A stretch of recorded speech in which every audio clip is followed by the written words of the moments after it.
How y'all people today doing? This is Zachary Davis with another quick video and quick tip for you for secrets to your success. And the name of this video is do 80% action and 20% learning. Now, some people don't know what that means.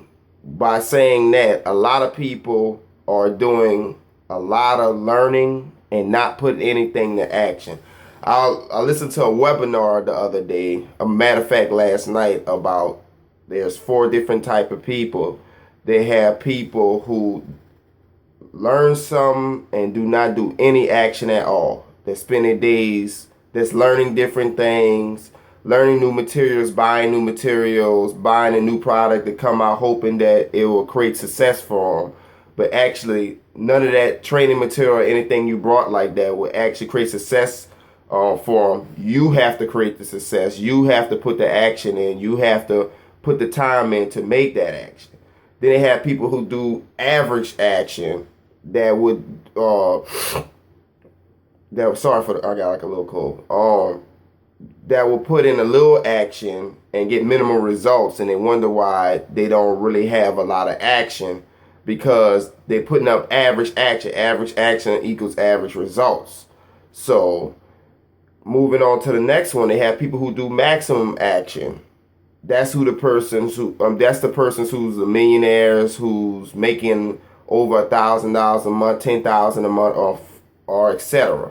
They're putting up maximum action, and that's what you really want to strive for, is putting up much action as possible. Get the training materials. I'm not saying don't get any training materials, but with any training materials that you have or anything you buy that's going to help you out, you read it or watch the video about it.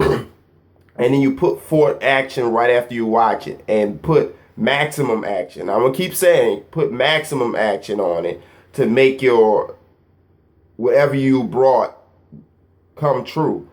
So you have to put action in. Spend out of your day. You learn something. Is it audio or video or anything you learned, something you brought new that could help you out. You spent whatever you got that day, probably 30 to an hour, and then you spend the next 2 or 3 hours putting it for action. Whatever you learn, you times it by 3. So if you do an hour, I suggest you do 3 hours of action. I'm just giving you a little hint like that. It may not go your way depending on your schedule and what you actually doing that day with your family or your school or whatever you're doing it part-time, full-time. But always remember, do 20% learning, 80% action. So thank you for your time. Click the link below and make sure to subscribe, and I will see y'all later.